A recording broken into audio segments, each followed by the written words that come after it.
Bueno, quiero iniciar esta proyección social dirigiéndome con un cordial saludo hacia todas las personas que nos están visualizando. Y un saludo especial al doctor Andrés Guido Bendezú Martínez, quien es docente del curso de Primeros Auxilios. Bien, nosotros somos alumnos del cuarto ciclo de la Facultad de Medicina Humana Daniel Alcides Carrión de la Universidad Nacional San Luis Gonzaga de Ica. Este ciclo hemos aprendido sobre los primeros auxilios y queremos compartir aquellos conocimientos adquiridos con ustedes, ya que los primeros auxilios son los cuidados inmediatos, adecuados y provisionales que se le realizan a una persona accidentada o que presenta alguna enfermedad antes de ser atendidos en un centro asistencial, sea la posta o si no un hospital. La importancia de realizar nosotros los procedimientos de primeros auxilios es que de esta manera podemos salvar una vida, ya que debemos tener presente que los objetivos de los primeros auxilios son el conservar la vida del accidentado o de la persona enferma, evitar complicaciones ya sean físicas o psicológicas, ayudar a la recuperación y asegurar el traslado del accidentado a un centro asistencial. Estos procedimientos pueden ser realizados por todas las personas, no necesariamente la persona haya tenido que estudiar una carrera de salud. Bueno, ahora para dar inicio a nuestra sesión educativa, quisiera presentar a mis compañeros, ya que junto a ellos hemos seleccionado ciertos temas importantes que deberíamos conocer para poder prestar ayuda a las personas como socorristas. Ellos son Miguel Ángel Anchal Pinjanti, Andrea Angulo Pérez, Aurora Inés Antesana Lara, Fátima del Pilar Antesana Lara, Rosalín Yandel Calle Alfaro, Leomar Alessandro Campos Canchay, Ana María Cantazo Flores, Víctor Antonio Carvajal Bravo, Adrián Marcelo Castilla Encinas, Yesenia Paola Cabero Ñaguari, José Luis Sencho Quispe, David Francisco Charca Chalcha, Topacio Fiorella Chavarri Gamarra, Jennifer Rosalina Chávez Sanchanto. y mi persona, María Guadalupe Chalco Barrientos. Bueno, ahora para continuar con la proyección social, nosotros vamos a responder algunas preguntas que hemos seleccionado de acuerdo a los temas que hemos escogido. Bueno, para iniciar con las preguntas, el primer tema que vamos a tocar va a ser el botiquín de primeros auxilios. Pregunta número 1. ¿Qué es un botiquín de primeros auxilios? Un botiquín de primeros auxilios va a ser un utensilio o instrumento fundamental para tratar cualquier caso de emergencia o accidente. Nosotros vamos a encontrar dentro de un botiquín de primeros auxilios los elementos que necesitemos para tratar este tipo de casos o pacientes. Además que un botiquín no necesariamente es una herramienta sofisticada, puede ser simplemente una pequeña caja de Tecnopor, no se nota, una pequeña caja de Tecnopor o una caja de madera, donde podamos nosotros tener nuestros elementos. Pregunta número 2. ¿Quiénes deberían tener un botiquín de primeros auxilios? El botiquín de primeros auxilios es algo indispensable y es necesario, y lo deberían tener tanto las familias, las escuelas, los centros de salud, los medios de transporte y las empresas. Tercera pregunta. ¿Dónde debe ser guardado este botiquín? El botiquín de primeros auxilios debe ser guardado o situado en un lugar limpio, seco y fresco y que esté afuera del alcance de los niños. En este lugar no debe entrar lo que es la luz directa del sol, y que además este botiquín tiene que estar cerrado pero de apertura fácil. Y una recomendación es que no debemos colocar el botiquín en la cocina o en el baño, ya que hay cambios frecuentes de humedad y temperatura. Pregunta número 4. ¿Qué elementos básicos debería contener el botiquín de primeros auxilios? El botiquín de primeros auxilios debe contener principalmente entre 6 y 7 elementos, los cuales voy a mencionar. El primero de ellos sería lo que son las vendas, para, por ejemplo, tratar lo que son las heridas, ¿no? Para hacer lo que son los torniquetes y todos estos procesos de emergencia. El segundo tipo de elemento que nosotros vamos a utilizar son las gasas, que nos van a ayudar a lo que son a tratar heridas hemorrágicas o quemaduras. El tercer elemento básico que vamos a necesitar en el botiquín van a ser los esparadrapos, que nos van a ayudar a fijar lo que son las vendas, las gasas, los apósitos y este tipo de utensilios.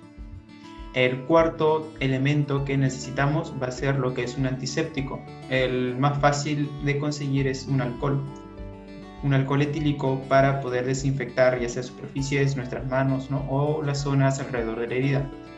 Un quinto elemento va a ser lo que son el jabón, puede ser jabón líquido o jabón en barra para desinfectarnos nosotros antes de tratar al paciente.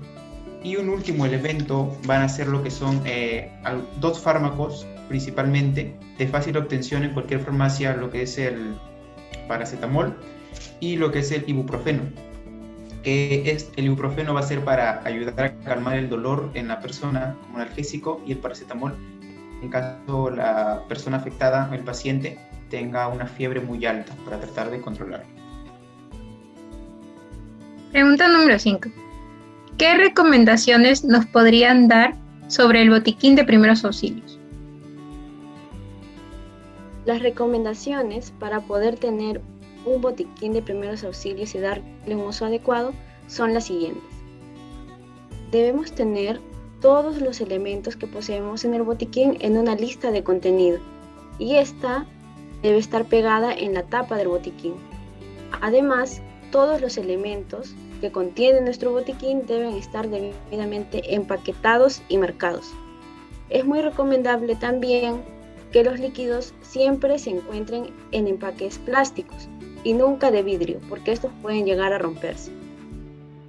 Es además importante que reconozcamos a una persona que se haga responsable de revisar periódicamente el botiquín, y que esta persona pueda sustituir aquellos elementos que se van a encontrar sucios, contaminados, dañados, caducados o medicamentos cuyo nombre no pueda verse claramente. Muchas gracias. Bueno, el segundo tema a tratar es sobre los signos vitales. Pregunta número 1. ¿Qué son los signos vitales? Primero, hay que distinguir entre funciones vitales y signos vitales.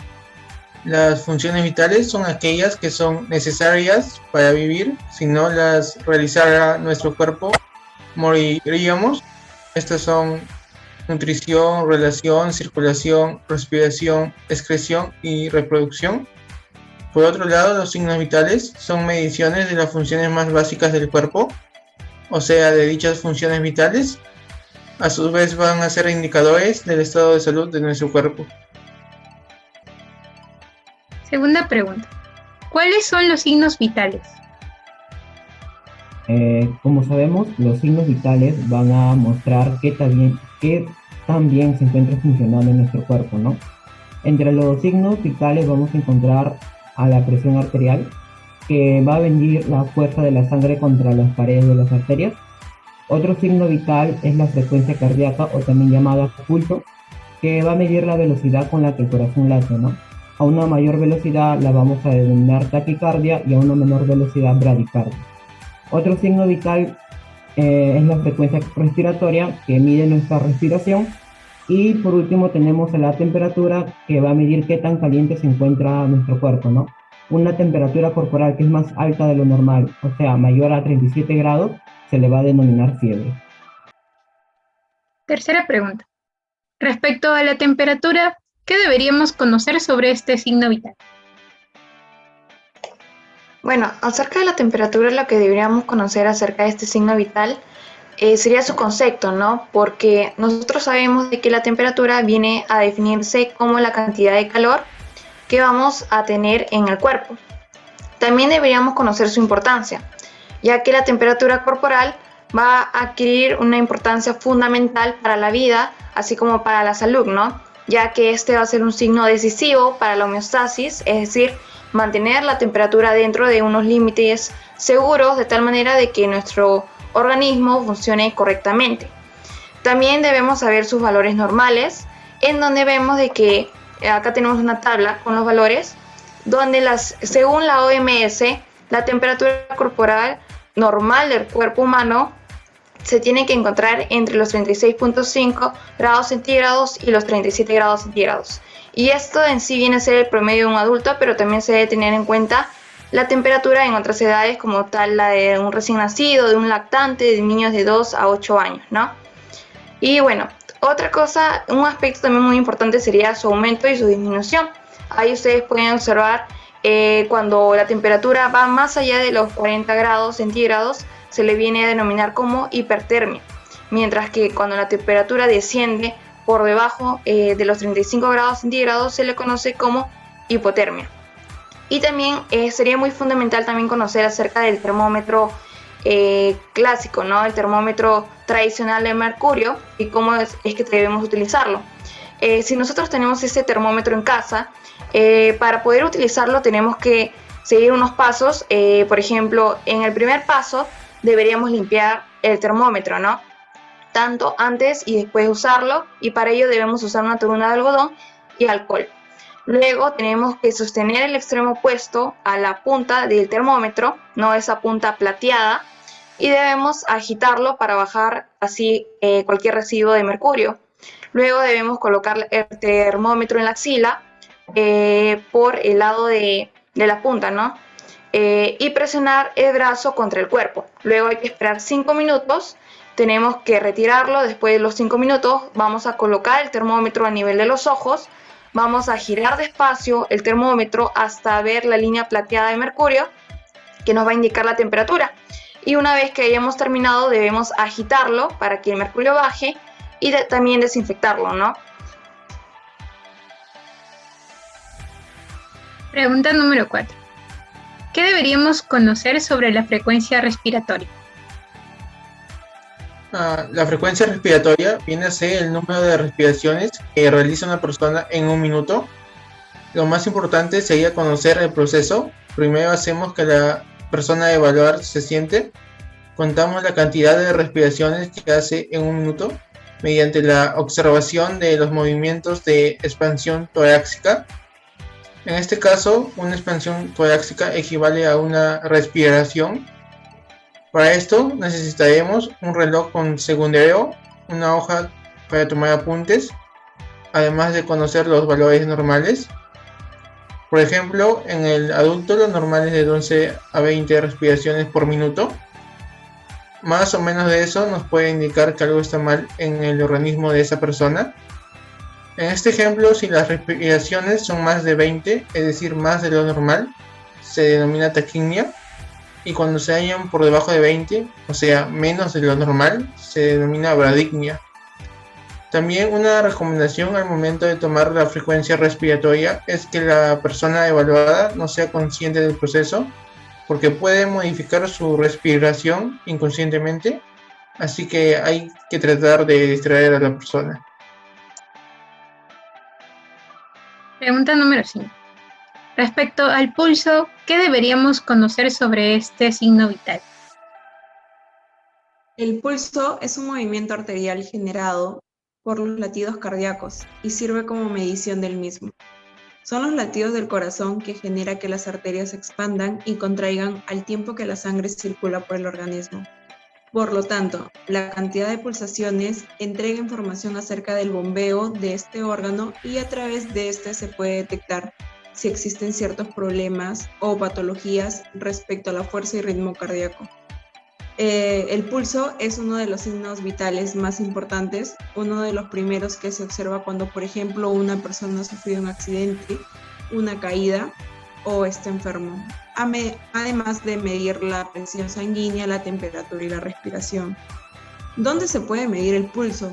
Se puede medir en el cuello, muñeca, sien, interior de las rodillas, ingle, cara interna del pie. Según los rangos de edad, se observan diferentes parámetros esperables. Tenemos, por ejemplo, los patrones normales de pulsación hasta un mes de edad es de 70 a 190 latidos por minuto. De un mes a 11 meses de edad son de 80 a 160 latidos por minuto. De un año a 2, el pulso suele hallar entre los 80 a 130 latidos por minuto. De 7 a 9 años de edad, su pulso se encuentra entre 70 a 110 y a partir de 10 años a la adultez y parte de los adultos mayores es de 60 a 100 latidos por minuto. Pregunta número 6. ¿Qué deberíamos conocer sobre la presión arterial? Con respecto a la presión arterial, es aquella fuerza de la sangre que ejerce contra las paredes de los vasos sanguíneos. Principalmente la presión arterial se va a medir en milímetros de mercurio. Esta presión arterial se va a expresar en dos números, como vemos ahí en la imagen, 120, por ejemplo, entre 80 milímetros de mercurio, en donde el primer número es la presión cuando late el corazón y el segundo número es aquella presión cuando el corazón descansa entre latidos. Cada vez que nuestro corazón late, bombea sangre hacia las arterias. A esto se le llama la presión sistólica. Y cuando el corazón se encuentra en reposo, o sea, entre latidos, a esto se le va a denominar la presión diastólica. Nosotros, para poder medir la presión arterial, lo vamos a realizar mediante dos instrumentos principalmente. Vamos a tener al estetoscopio y al tensiómetro, ¿no? En el tensiómetro nosotros vamos a encontrar al manómetro, que tiene la forma de un reloj, en donde sus manecillas nos va a indicar el valor de la presión arterial sistólica y diastólica, ¿no? Y el método más utilizado para poder medir esta presión arterial es el método palpatorio escrutatorio, en donde la presión arterial sistólica se palpa y la presión arterial diastólica se escucha. Con respecto a los valores de la presión arterial, en lo normal, en la presión arterial sistólica se encuentra dentro del rango de 120 a 129, alcanzando un límite alto de 139. En la presión arterial diastólica, lo normal es de 80 a 84, con un límite alto de 89. Cuando es mayor de 140 y de 90, tanto en la sistólica como en la diastólica, lo vamos a denominar hipertensión. Y cuando es menor de 120 en la sistólica y menor de 80 en la diastólica, lo vamos a denominar hipotensión. Tanto la hipertensión como la hipotensión ya deben ser diagnosticadas y determinadas mediante un tratamiento por un médico. Ahora vamos a reproducir algunos videos respecto a la toma de los signos vitales.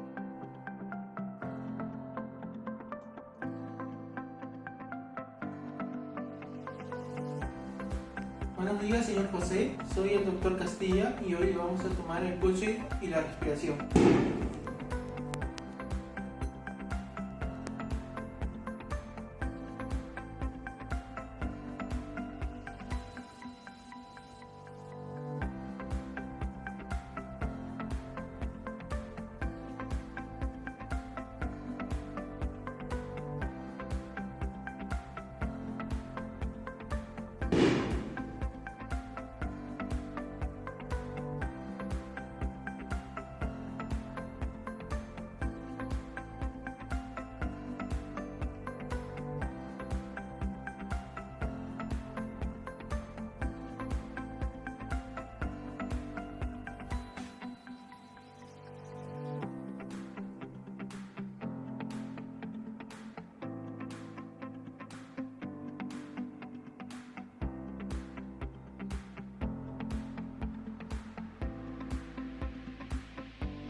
Ya.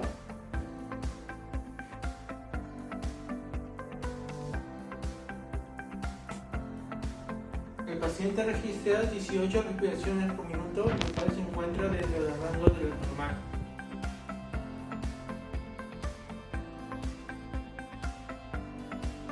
Bueno, ya para realizar el procedimiento, el primer paso que tenemos que realizar es la limpieza del termómetro. Entonces, Entonces lo que nosotros tenemos que hacer es agarrar una corona de algodón y echarle alcohol, pero solamente para humedecer este algodón, no debemos de echarle harto. Entonces, antes de utilizar el termómetro, lo primero que tenemos que hacer es una limpieza desde el bulbo hacia el tallo.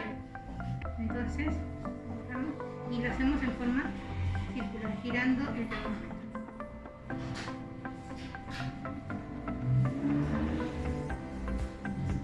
Después de nosotros haber realizado la limpieza, tenemos que observar que el termómetro, la línea esté debajo de los 35 grados.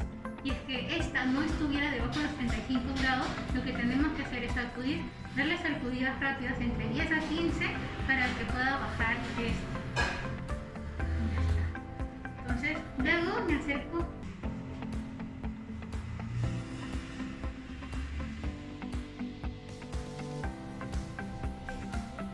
ahí por un ratito, ¿ya? Unos 5 minutos y bueno. Luego lo que nosotros tenemos que hacer es ir verificando el tiempo.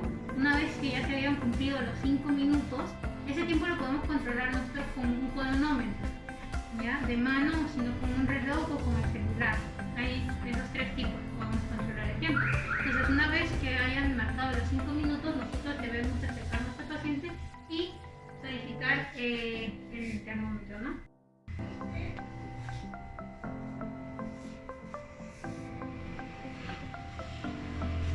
En este caso, el paciente está marcando una lectura de 35.5. Luego de obtener nosotros la lectura, procedemos a escribirla en un papelito.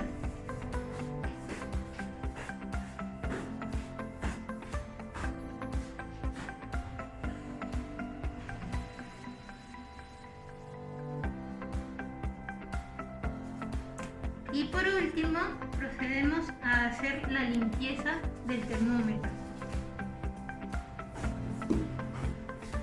La limpieza no se hace como al iniciar, que lo hicimos desde el bulbo hacia el tallo. Ahora se hace de manera inversa, desde el tallo hacia el bulbo.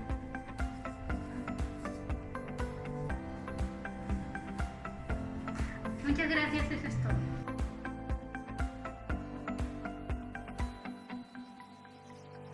Ahora procederé a tomarle la presión arterial. Tenemos que verificar que el brazo se encuentre en la posición correcta. Agarramos el tensiómetro, lo ubicamos en el brazo. Tenemos que verificar que esté 2 dedos arriba del pliegue del codo. Damos la vuelta al brazalete alrededor del brazo.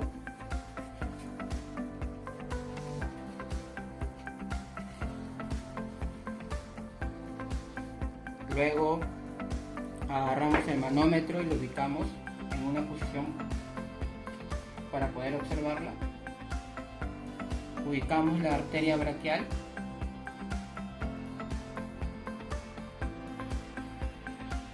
Una vez que lo ubicamos, agarramos la membrana del estetoscopio y lo ubicamos ahí, ¿no? Luego nos ponemos las olivas a los oídos, sentimos la arteria radial. Como vemos, estamos usando el método mixto, que es el auscultatorio y palpatorio, ¿no? Verificamos que la válvula se encuentra cerrada y procedemos a inflar.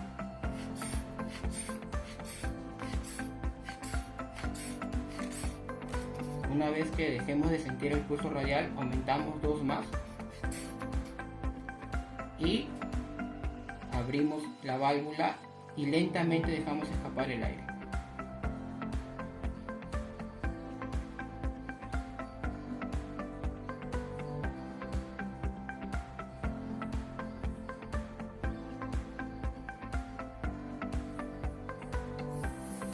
¿Listo? Este paciente tiene la presión de 125 a 85. Como vemos, está en el rango normal. Sacamos el brazalete y listo. Como tercer tema a tocar tenemos el RCP. Pregunta número 1. ¿Qué es un RCP? Bueno, ¿qué significan estas siglas? Pues significa reanimación cardiopulmonar. Pues RCP va a ser un procedimiento de emergencia para salvar vidas que se va a realizar cuando alguien ha dejado de respirar o el corazón ha cesado de palpitar. Pero es importante ya que puede mantener la circulación y la respiración hasta la llegada de ayuda médica de emergencia. Pregunta número 2. ¿Qué debemos hacer antes de realizar un RCP? Lo primero que debemos de tener en cuenta que las personas que prestamos los primeros auxilios, como saben que es cualquier persona, no es necesario que sea personas de la salud, lo pueden realizar cualquier persona que tenga conocimiento. Lo primero que debemos de saber es identificar el lugar, ver tanto yo y la persona accidentada no estemos en un peligro expuesto. Luego debemos de acercarnos a la persona y podemos identificar si responde el llamado, si tiene pulso y si tiene respiración. Y si no tiene uno de los tres, yo voy a proceder a llamar a los bomberos o a la ambulancia o a un centro médico lo más cercano que haya. Y luego empezaremos, mientras que llegue la ayuda, empezaremos el RCP. Pregunta número 3. ¿Qué debe tener presente el socorrista al realizar un RCP? El RCP va a consistir tanto en 100 compresiones por minuto, pues donde se va a proporcionar 2 respiraciones después de 30 compresiones de pecho. Tenemos que tener en cuenta también que debemos comprimir hacia abajo el tórax de la persona, pues hasta hundirlo entre 5 a 6 centímetros. También tenemos que tener en cuenta que tenemos que tener los brazos bien extendidos, así como podemos observar en las imágenes, y tenemos que pues apoyar el talón de una mano en el centro inferior del esternón y pues colocar la otra mano encima y así poder entrelazar los dedos. Pregunta número 4. Si el accidentado o persona que tiene una enfermedad pudiera respirar por sí mismo, ¿qué debemos hacer? Bueno, lo que debemos hacer es colocar al accidentado en lo que es la posición lateral de seguridad, ya que esta se realiza si la persona se encuentra inconsciente y puede respirar. Es la posición ideal para que la persona no se ahogue con su propia lengua, no se atragante si vomita y para poder ir a pedir ayuda si nos encontramos solos.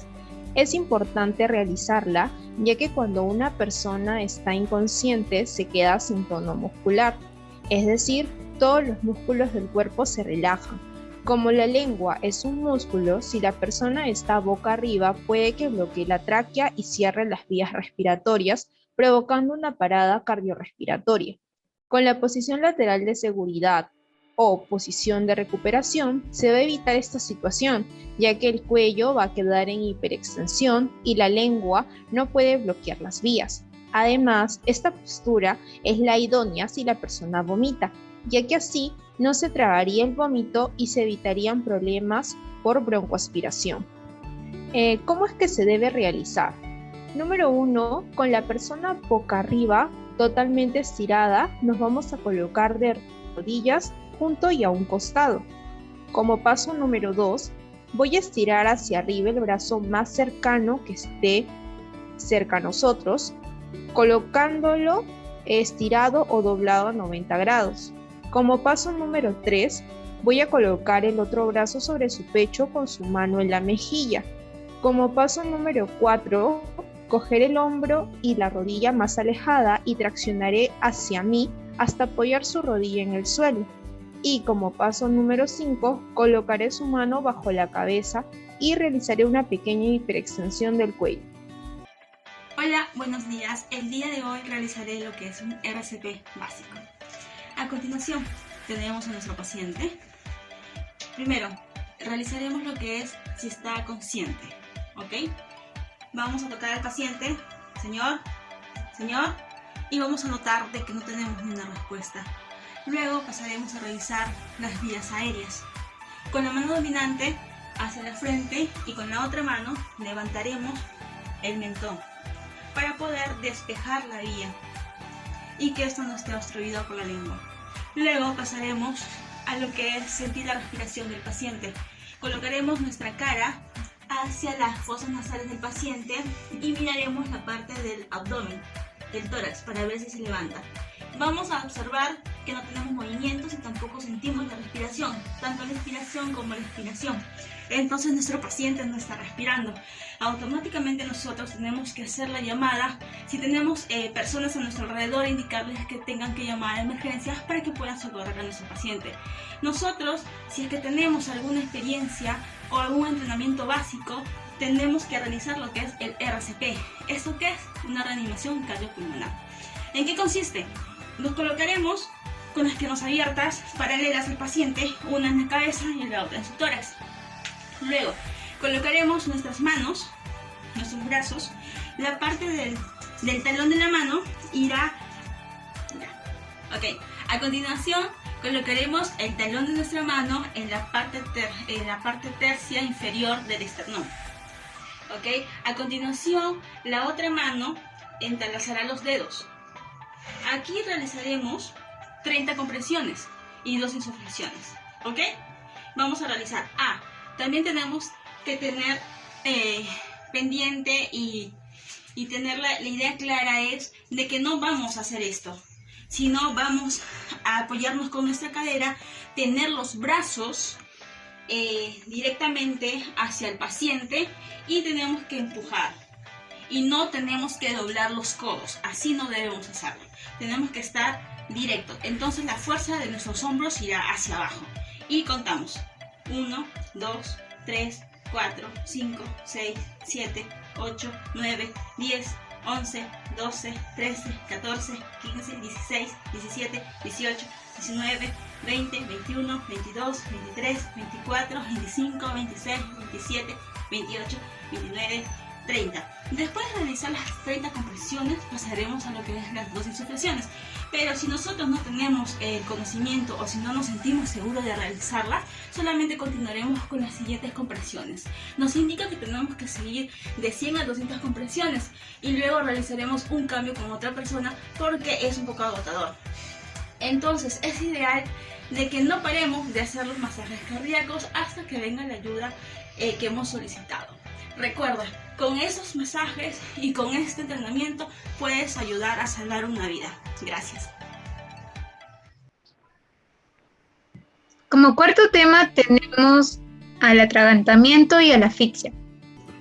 Se identifica una persona que está atragantándose generalmente cuando está comiendo, ¿no? Un trozo de comida, ¿no? Se obstruye en la garganta y pues esta persona reacciona violentamente, ya con la intención pues de sacar el trozo, agarrándose pues la garganta y pues pone la mano pues aquí en parte de la barbilla.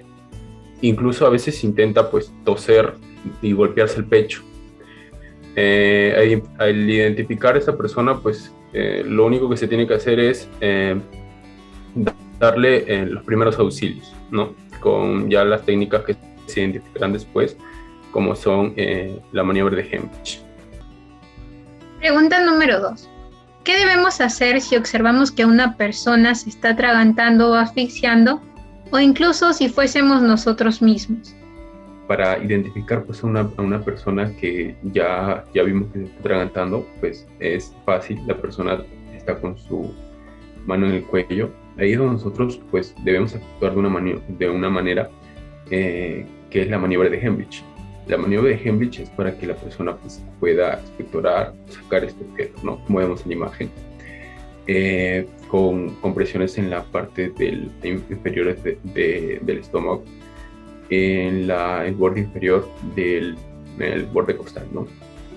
Sí, la persona necesita ayuda, pero no es imposible que una persona por sí sola pueda desatorarse, ¿no? Por decirlo de una forma. Como vemos en la imagen, también la persona puede ayudarse de una silla, ¿no? Para que pueda expectorar este objeto. Pregunta número 3. ¿Qué es la maniobra de Hemlich? Es un procedimiento de primeros auxilios para desobstruir el conducto respiratorio que se encuentra bloqueado por un trozo de alimento o cualquier otro objeto. Es así que ayudaremos a una persona que se está asfixiando por atragantamiento y que está consciente pero es incapaz de hablar. Esta maniobra de Hemlich se va a basar en realizar compresiones en el abdomen, la cual va a ayudar a expulsar aire de los pulmones hacia el exterior, provocando fuerza en la tos para poder expulsar el objeto de las vías respiratorias.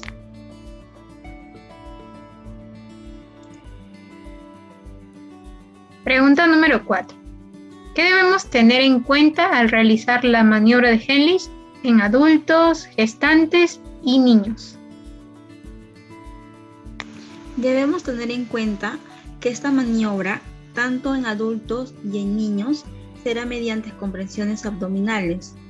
En el adulto se va a realizar con el sujeto de pie, en la cual vamos a abrazarlo al mismo tiempo por la espalda con los dos brazos. Alrededor y hacia adelante vamos a cerrar una mano y con la otra vamos a cubrirla.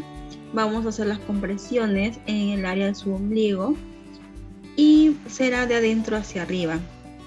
Mientras que en los niños vamos a realizar la misma dinámica, pero vamos a estar en forma arrodillada al mismo nivel. Aquí también vamos a tener en cuenta que esta maniobra se va a realizar en niños mayores de 5 años. En el caso de mujeres embarazadas, se debe tener en cuenta que las gestantes hasta antes de los 5 meses se va a realizar esta maniobra en lo que es compresiones torácicas y lo vamos a realizar mediante una superficie dura. Y después del 5.º mes vamos a realizar esta maniobra de la misma forma que en los adultos, pero también realizaremos las compresiones torácicas en vez de las compresiones abdominales.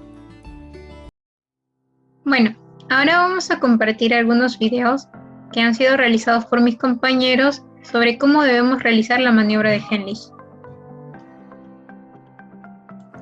El día de hoy hablaré sobre lo que es el atragantamiento en niños de 1 a 8 años. Como sabemos, se va a presentar signos y síntomas. El niño en la desesperación, tras sufrir el atragantamiento, va a cogerse las manos en el cuello de forma desesperada, va a presentar angustia en sus gestos y también puede estirar las manos en presión de una ayuda. Bueno, al ver eso, nos acercamos al niño y aunque parezca tonto, vamos a hacer la siguiente pregunta. ¿Te encuentras bien? ¿Te estás ahogando? ¿Te estás ahogando? Y si escuchamos que el niño está realizando algunos sonidos, como pueden escuchar, estamos frente a una obstrucción parcial. Entonces podemos realizar la maniobra de Heimlich. A continuación, nos vamos a colocar detrás del niño. Ojo, recordar que si el niño es más pequeño y nosotros como somos altos, vamos a tener que agacharnos, pero también de la parte trasera del niño, ¿no? Pero colocándonos al nivel de este para no malograr o no causar algún daño en la parte de las costillas. Bueno, primer paso, nos colocamos detrás del niño. Vamos a entrelazar con nuestros brazos alrededor de la cintura. Vamos a ubicar con la mano derecha en la parte del esternón, la parte media, para poder ubicar el ombligo. Una vez que hemos ubicado el ombligo, vamos a colocar de un dedo a 2 dedos encima del ombligo. Con la otra mano vamos a hacer un puño y vamos a colocar del lado del pulgar en la parte que está encima del ombligo, de los 2 dedos que habíamos puesto. Entonces, con la otra mano vamos a cubrir este puño. Y a continuación vamos a realizar lo que son los masajes, el movimiento. Este movimiento va a ser de adentro hacia arriba. 1, 2, 3 y así sucesivamente. El movimiento va a ser de una presión media y mientras sigan haciéndose los demás movimientos vamos aumentando la presión. Normalmente el objeto que está obstruyendo en este caso debe salir entre el primero al tercer movimiento de la presión que vamos a hacer, pero si en todo caso no llega a salir y el niño comienza a perder el conocimiento, realizaremos lo que es la maniobra del RCP. Eso sería todo. Gracias. Buenos días. El día de hoy hablaré sobre el atragantamiento en adultos. Sabemos que los signos y síntomas frente a un atragantamiento, el adulto va a llevar las manos directamente hacia el cuello. Él va a presentar gestos de desesperación. Nosotros nos vamos a acercar inmediatamente y vamos a preguntar lo siguiente: ¿te estás ahogando? ¿Te estás ahogando? Y escucharemos sonidos como los siguientes. Eso nos indica de que la persona aún está respirando con dificultad, pero lo está haciendo. Entonces, inmediatamente vamos a realizar la maniobra de Einstein, ya que estamos frente a una obstrucción parcial. Nosotros estaremos o nos colocaremos detrás de la persona. Colocaremos una pierna entre las piernas de la persona. ¿Y esto para qué es? Porque vamos a inclinar un poco su cuerpo hacia nosotros, porque él puede perder el conocimiento y así vamos a ayudarlo a que no caiga y no presente un golpe fuerte en lo que es la cabeza. Una vez que estamos ya en esta posición, vamos a abrazarlo, vamos a entrelazar nuestros brazos hacia la parte de la cintura. Vamos a ubicarnos en el medio del ombligo. Vamos a ubicar nuestra mano en la parte del esternón bajando hasta ubicar el ombligo y vamos a colocar 2 dedos por encima de este. Con la otra mano vamos a hacer el puño y en la parte del pulgar va a ir hacia la parte del ombligo, por encima de este donde estaban los 2 dedos. A continuación vamos a cubrir nuestra mano, nuestro puño, ya estando en la barriga de la persona y vamos a realizar los masajes. Vamos a hacer los masajes de adentro hacia arriba, de adentro hacia arriba, y estos masajes o estas presiones van a tener que ir aumentando la presión de uno hacia más adelante. Que el objeto debe ser expectorado entre el primero y tercer movimiento y en todo caso debemos continuar hasta que pueda destaparse esta vía. Tener presente que tenemos 40 segundos para poder atender a la persona con el atragantamiento, porque este puede entrar en estado de inconsciencia. Una vez que el paciente haya ingresado inconscientemente, debemos realizar la maniobra del RCP. Eso sería todo. Muchas gracias. Como tema número 5, tenemos las lesiones osteoarticulares. Pregunta número 1. ¿Cuál es la diferencia entre esguince, fracturas y luxaciones? Bueno, las diferencias entre estas lesiones osteoarticulares es que la fractura viene a ser una rotura de un hueso o bien la discontinuidad de tejido óseo, que es una fisura. Y bueno, las fracturas se deben a accidentes automovilísticos, como también caídas, y vamos a ver, también se puede provocar por lesiones deportivas. Y en cambio las luxaciones vienen a ser la separación de los huesos que forman una articulación. Generalmente las zonas más frecuentes van a ser el hombro y el codo, y también se van a dar por traumatismos fuertes. Y en cambio el esguince viene a ser una distensión o rotura completa o incompleta de los ligamentos que se encuentran alrededor de una articulación y se producen al estirar demasiado los ligamentos, ¿no? Pregunta número 2. Teniendo presente la respuesta anterior, ¿qué debemos hacer si una persona tuviera un esguince? La actuación básica que vamos a tener en caso de que sospechemos que una persona tenga un esguince es primero examinar la parte del cuerpo afectada, observando si en esta se presenta decoloración, deformidad o edema. Luego vamos a palpar con mucho cuidado la zona para comprobar si presenta dolor, tiene molestias o alguna característica especial en la piel. Y mientras realizamos esto, vamos a averiguar cómo sucedió este accidente, en qué circunstancias se dio. A continuación, procederemos a aplicar frío o hielo en la zona afectada, esto para poder reducir el dolor y la hinchazón. Se recomienda que se ponga el hielo en una funda de tela para que podamos evitar toda quemadura o lesión que se produzca por el contacto directo del hielo con la piel. A continuación realizaremos también, si es que conocemos la técnica de realizar un vendaje compresivo, lo realizaremos. Y luego organizaremos todo para poder realizar el transporte de la víctima a urgencias, debido a que el tratamiento de un esguince es básicamente hecho por un médico. Pregunta número 3. ¿Qué podemos hacer en caso de una luxación? Bueno, en caso de una luxación, primero debemos llamar a un centro de salud, tratar de transmitir de calma, posteriormente ver si hay una hemorragia y bueno, tratar esta hemorragia. Siguiendo, vamos a proceder a la inmovilización de la extremidad afectada mediante el uso de férulas y también de vendajes.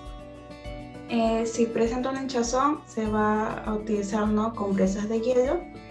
Y por último, sería trasladar al paciente lo más pronto a un centro asistencial, manteniendo inmóvil la extremidad afectada, Y una recomendación sería no se debe sobar o masajear esta zona porque podría empeorarlo, y también mucho menos tratar de reducirla, ya que...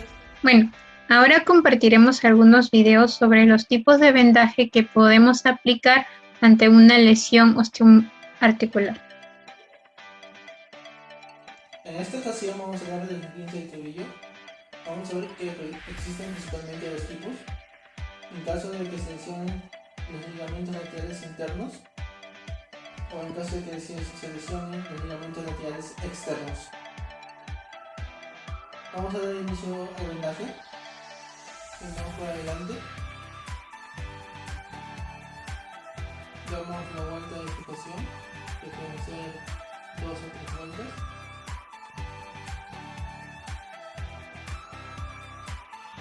Hacemos una diagonal. Bajamos por la planta del pie. Subimos.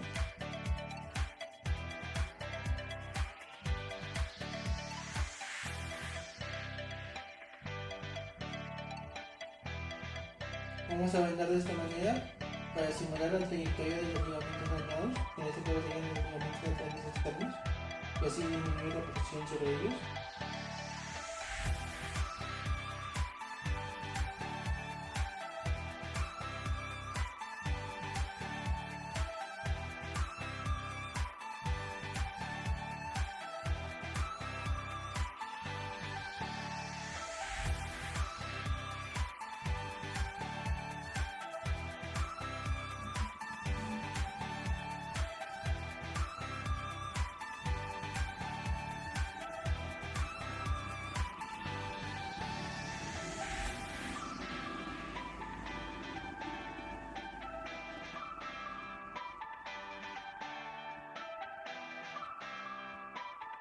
En esta ocasión vamos a hablar del vendaje en el caso de un esguince de rodilla.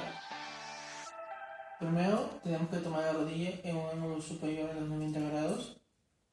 El objetivo de todo esto es que la rodilla haga menos esfuerzo. Iniciamos el vendaje.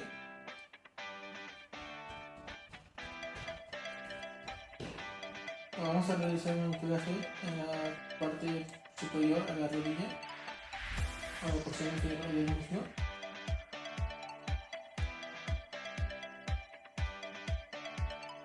Pasamos a la parte inferior, a través de la porción posterior de la rodilla.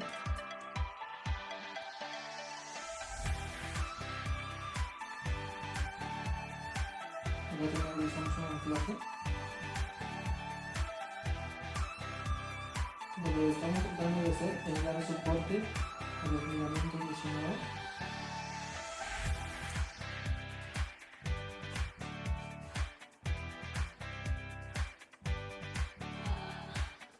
Tener en cuenta que no se debe ejercer mucha presión para así no afectar a la circulación.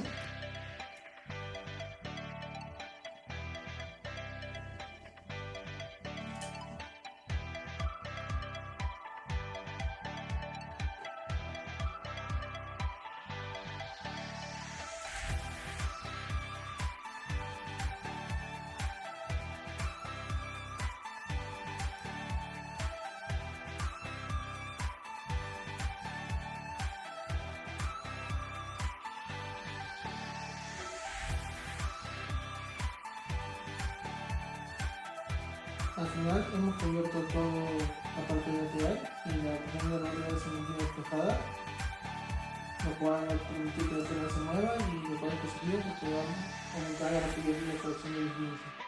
Comenzaremos con un vendaje circular. Aquí tenemos una venda elástica. Colocaremos la venda de izquierda a derecha y empezamos a hacer vueltas circulares. Es muy importante recordar que esta venda no puede estar muy ajustada ni tan suelta.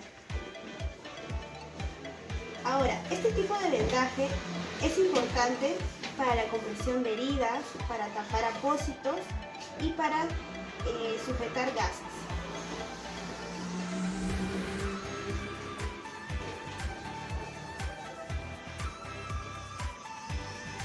Y por último, procederemos a sujetar la venda con un clip.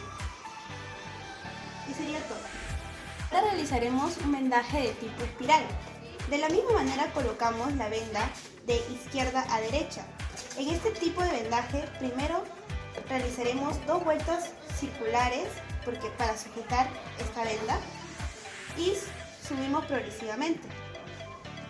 Este tipo de vendaje es espiral simple y como vemos acá tenemos que cubrir las 2/3 partes de la venda para subir progresivamente. Es importante recalcar que no debe estar muy ajustada ni tan suelta. Y por último vamos a proceder a dar 2 vueltas circulares para sujetar el vendaje.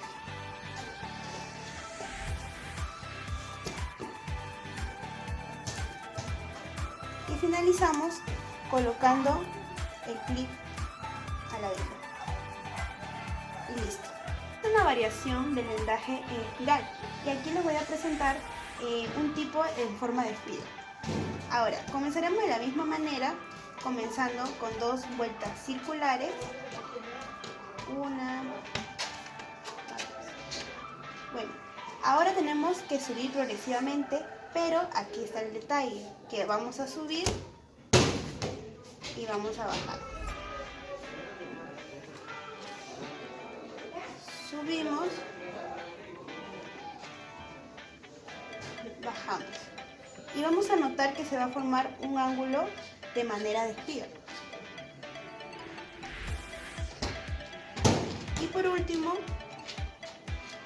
terminamos dando las vueltas circulares para sujetar el vendaje.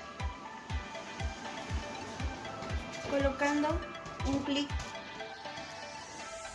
y listo. Realizaremos el vendaje en 8 o también llamado tortuga.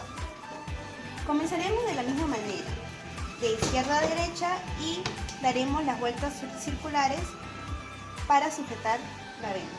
Ahora, vamos a ir por el dorso de la mano, vamos a pasar por la palma y vamos al inicio. Lo realizamos de nuevo y como vemos estamos formando un 8. Este vendaje es para las articulaciones, tanto nos va a servir para la mano, para el codo, para la rodilla y para el tobillo, ya que le permite al paciente tener cierta movilidad. Y por último, terminamos con las vueltas circulares para sujetar la venda.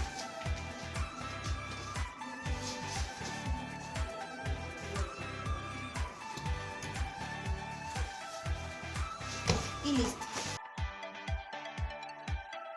Vamos a realizar un vendaje ocular. En este caso va a ser lesión para un solo ojo. Vamos a imaginar que el paciente tiene una lesión en el ojo izquierdo. Entonces procederemos a colocarle la gasa en el ojo lesionado y colocamos la venda. Vamos a comenzar con las vueltas circulares que se necesita para sujetar el vendaje. Va 1,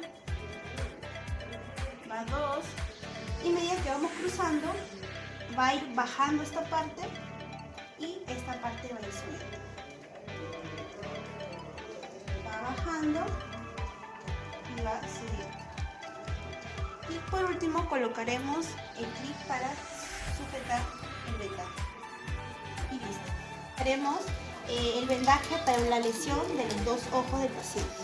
Colocaremos la gasa en los dos ojos, tomamos la venda y comenzamos de manera circular, damos vueltas circulares.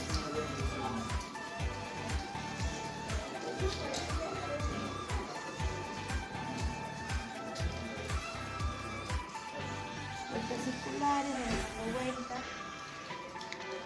Bueno, en este tipo solo sería el vendaje circular, ¿no? Y sujetamos con el clip.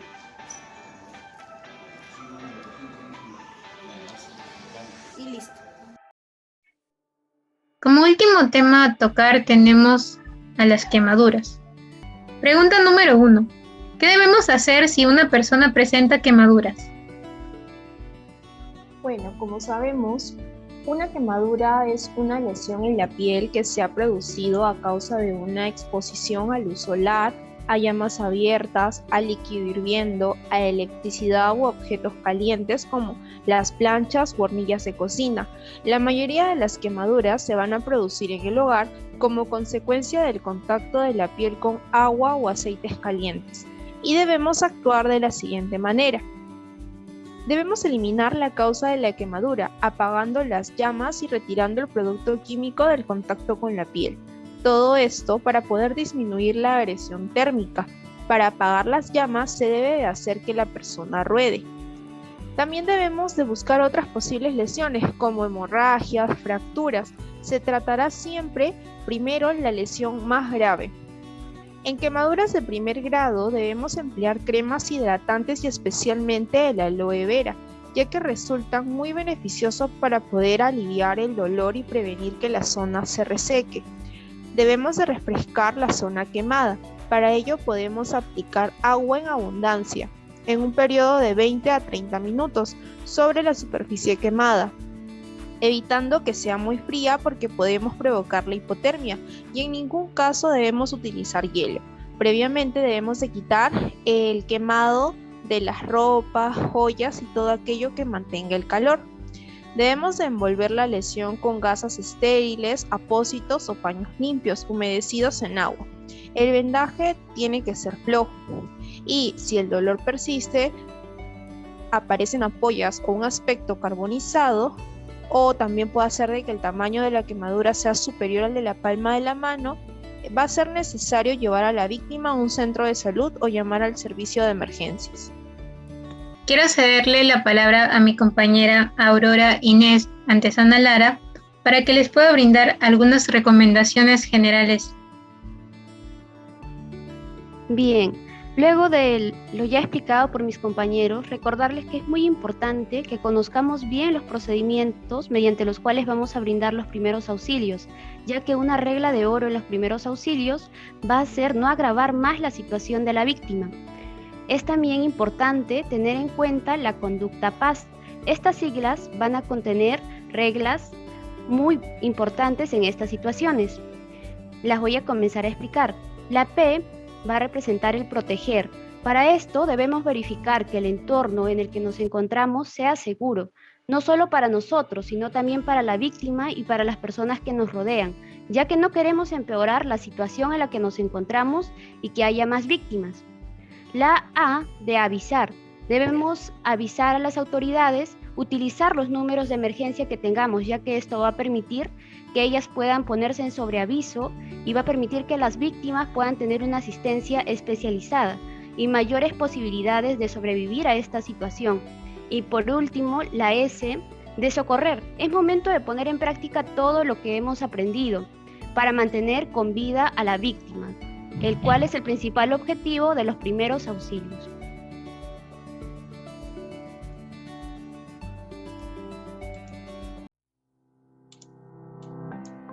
Bueno, ya para dar culminada esta proyección social, quisiera agradecerles en nombre de todos mis compañeros por su atención prestada y a la vez dar un agradecimiento especial al doctor Andrés Guido Bendezú Martínez por los conocimientos transmitidos en todas las clases realizadas y también por sus experiencias compartidas.